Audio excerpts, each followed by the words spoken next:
buenas tardes a todos. Vamos a empezar esta reunión y queremos que todos participen, incluso los que nos ven a través de las redes sociales, que puedan también gozarse con nosotros. Vamos a leer en Ruth 1, 21. Entonces lo buscáis. Ruth 1, 21.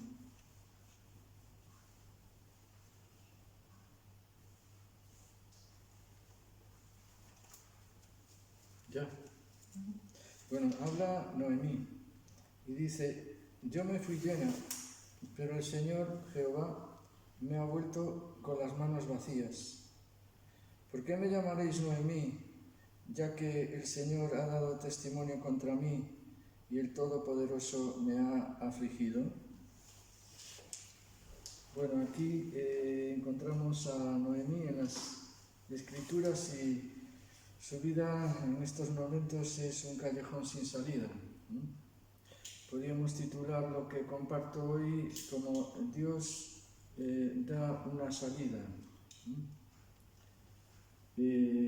O especialista en callejones sin salida, podemos titularlo Dios da una salida.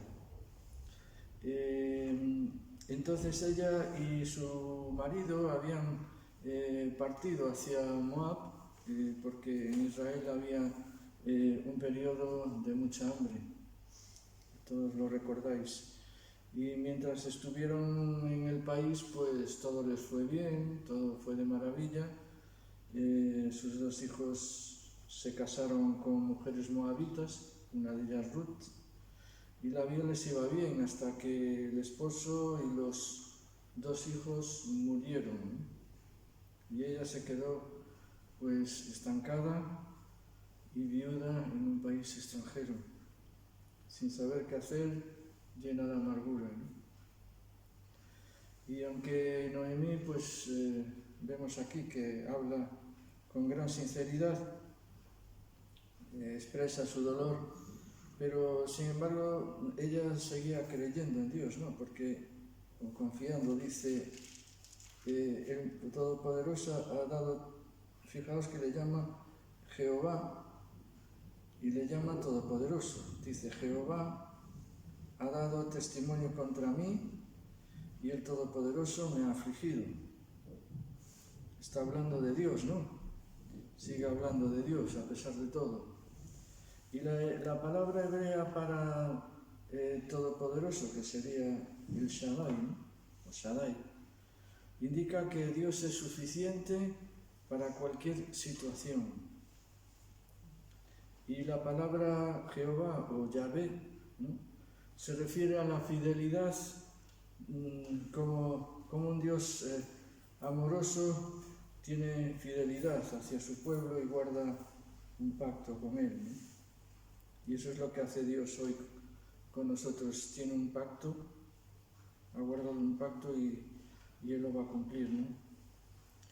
Y Noemí junta estos dos nombres, Yahvé y Todopoderoso, ¿no? Porque no perdió, en cierta forma, aunque aquí no lo parezca, ¿no?, pero no perdió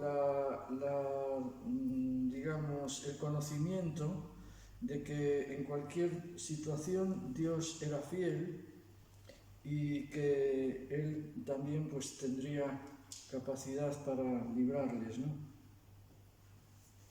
Y en nuestras vidas pues a veces hay cosas que parece que no tienen salida, ¿no? Y incluso nos podemos desesperar. Pero tendríamos que recordar que Dios es un Dios que se especializa en arreglar todas las cosas. Que Dios, para sacarlos a ellos, pues para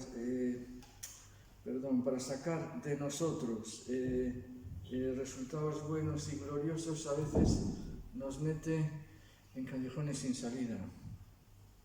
pero Él es capaz y fiel para sacarnos de ese callejón, ¿no? Dios usa los callejones sin salida para que nos volvamos más hacia Él y que le busquemos con más intensidad, ¿no? Amén. Vamos a orar.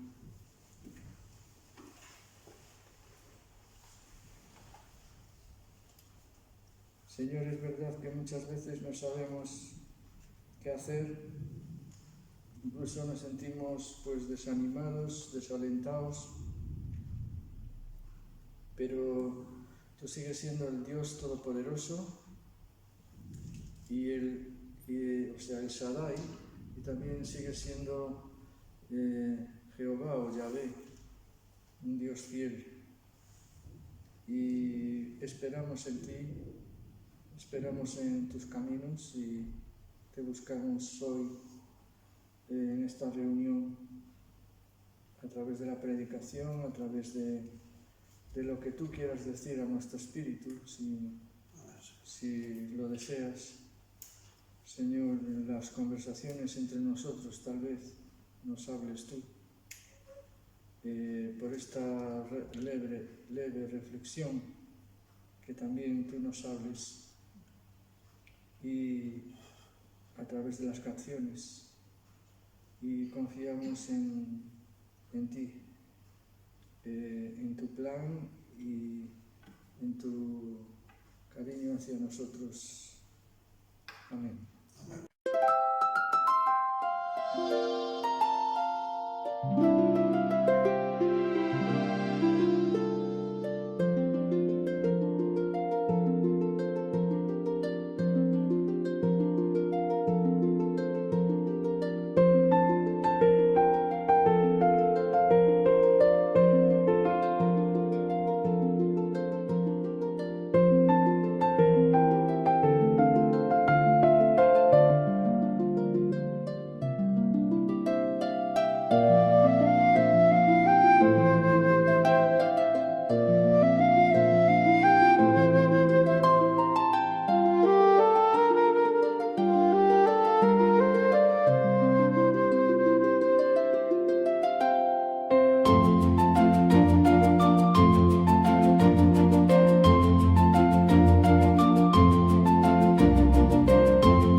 El Señor ha resucitado.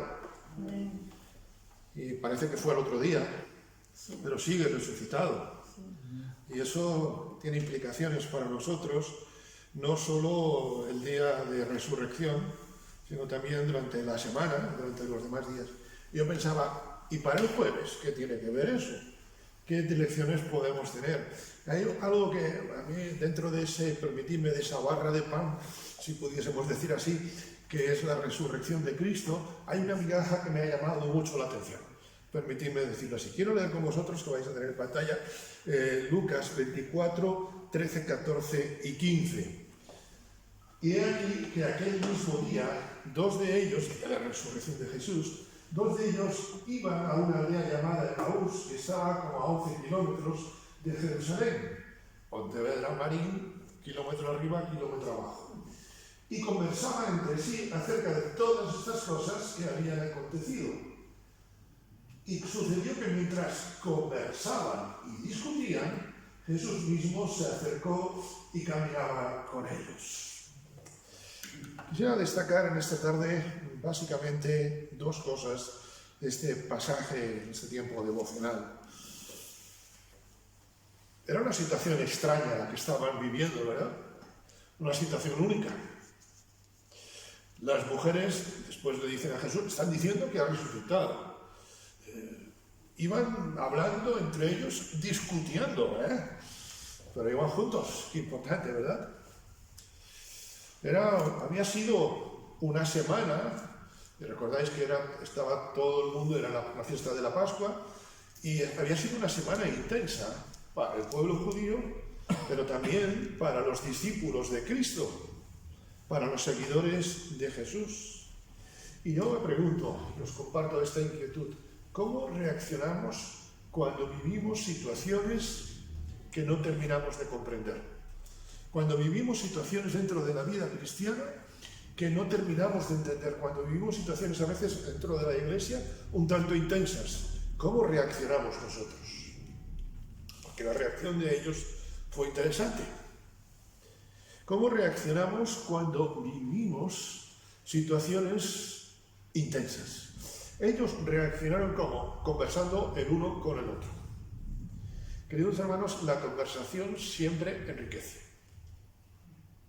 La conversación siempre enriquece, no la imposición.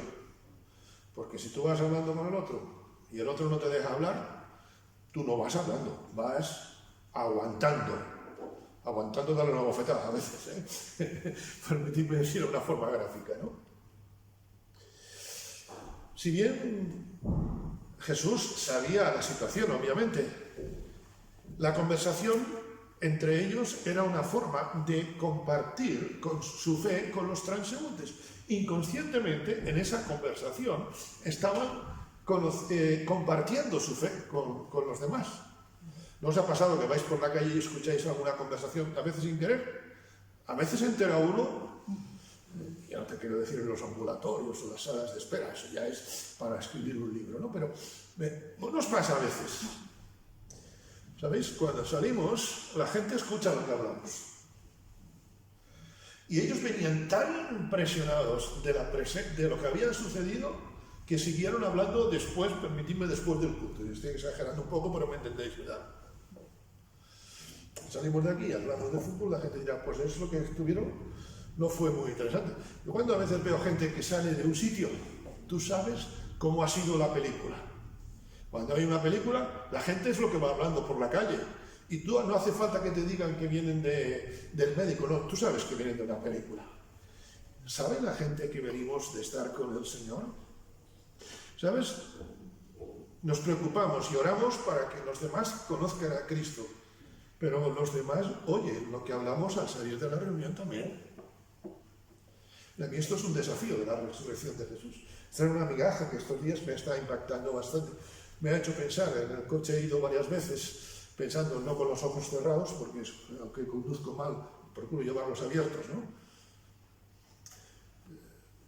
Yo recuerdo que muchas veces cuando, sobre todo ahora tienes todos los medios digitales y no pasa nada, pero hace tiempo cuando salíamos muchos domingos del culto, donde yo vivía de niño, pues pasábamos cerca de un campo de fútbol. Tú sabías cómo había terminado el Orotava, la Unión Deportiva Orotava, porque veías la cara de la gente. Se había ido mal, se había ido bien. ¿Recordáis qué se decía de los primeros discípulos? Se les notaba que habían estado con Jesús. Cuando estamos con Jesús lo demostramos, y esto es como el sudor que no se puede disimular. Queridos hermanos, nuestra conversación en la calle habla más que nuestras palabras. Puede parecer una antítesis lo que estoy diciendo.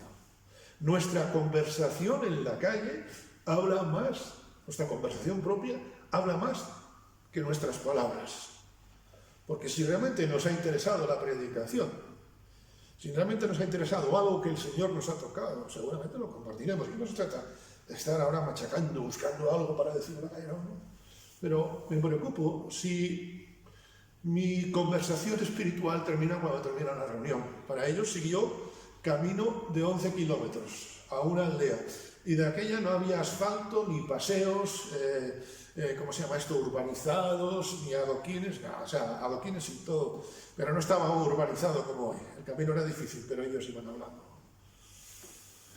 El salmista diría, sean gratas las palabras de mi boca y la meditación de mi corazón delante de ti, oh Señor, roca mía y redentor mío. Y yo pido a Dios que esto sea una realidad en nosotros, los que nos ven, y sobre todo que puedan los demás ver a Cristo en nosotros. Que lo que comentamos después tenga que ver con nosotros, con nuestra experiencia. Si realmente oramos para que nuevas almas se conviertan a Cristo, pidamos no ser tropiezo, pidamos ser atrayentes. Y a veces, yo recuerdo hace tiempo, yo no soy muy cinéfilo, pero alguna película te han dado ganas de verla por lo que oyes de la gente, en sus conversaciones. A mí me sorprende cuando a veces voy algunas mañanas en Aguete, cuando a veces charlan algunos marineros entre ellos, yo a veces me parto de risa, otras veces digo, Señor, dame espíritu de sordera, porque lo que sueltan por la boca es un diccionario, pero no va contigo, pero tú sabes. Y a veces no hace falta que ya después te digan cómo son, ya los conoces. Pero también creo que es un desafío, queridos hermanos, aunque ellos no iban en coche, es un desafío lo que hablamos también en el coche cuando volvemos a casa. O lo que hablamos en el hogar. Como Cleofas y su amigo, compartir, si podemos, nos enriquecerá. Nos hará, como iban ellos haciendo, salir de dudas, buscando la luz a lo que no entendían. Me tiene pasado con Marisa muchas veces llegar a casa y comentar algo del sermón o de algún momento de la reunión y parece que hemos estado en reuniones diferentes. Y eso nos enriquece a los dos. Eso nos enriquece. Y eso más de una vez incluso nos despeja dudas, por lo menos a mí. Y eso más de una vez te hace ver otra perspectiva y apreciar más lo que has vivido. O decir, ¿cómo se me escapó esto? Queridos hermanos, es bueno tener un Cleofas, ser como Cleofas y su amigo. Los dos tenían perspectivas particulares de cada uno, discutían entre sí. Es decir, no, tú estás diciendo esto, Cleofas, que no, Jonathan, tú estás equivocado. Y Jonathan, que es terquiño, decía, no, Cleofas, el equivocado eres tú. No, esto no hacía.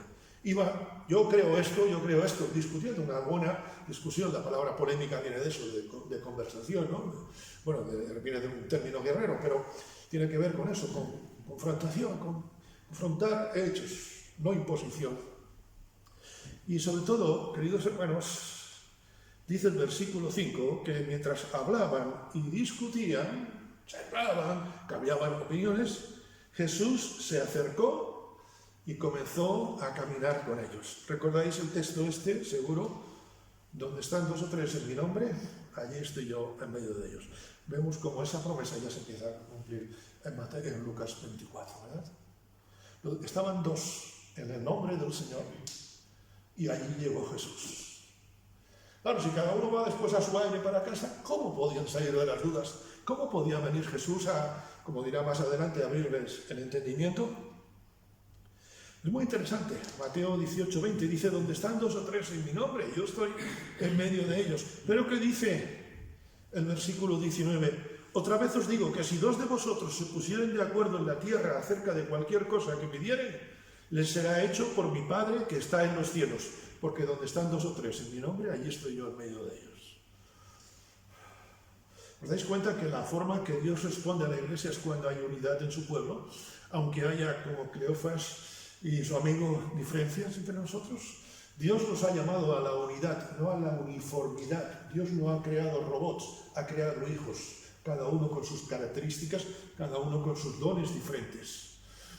Los dones de unos y de otros nos complementan y, como dice 1 de Pedro 4:10, nos ayudan para la gloria de Dios.